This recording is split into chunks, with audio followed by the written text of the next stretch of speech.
Prije 4 godine krenula jedna nova serija. Nije imala veliki budžet. Scenografija se tek farbala. Sprave su se sastavljale ručno, a glavni je glumac uz posao fizioterapeuta i trenera vrlo brzo dobio i nekoliko novih uloga. Soboslikar, monter, čistač, recepcija, marketing i naravno osoba koja je zaključila da nam uvijek treba barem još jedna sprava. Ali malo po malo, Efikor je počeo izgledati baš onako kako sam ga zamišljao, a onda je prostor počeo dobivati ono najvažnije.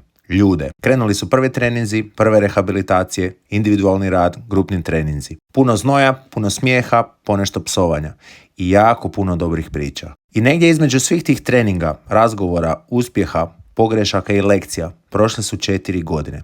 4 godine kasnije prostor izgleda drugačije. Ja imam malo više iskustva. Opreme definitivno ima više. A razlog zbog kojeg sam sve ovo napravio ostao je isti. Stvoriti mjesto u kojem će ljudi ponovno otkriti koliko njihovo tijelo zapravo može. I zato, prije nego krenemo u novu sezonu, hvala svakome tko je ove 4 godine otvorio ova vrata. Hvala na svakom treningu, na svakom razgovoru, preporuci i povjerenju. I na tome što ste Efikor pretvorili u nešto puno više od prostora za rehabilitaciju i trening.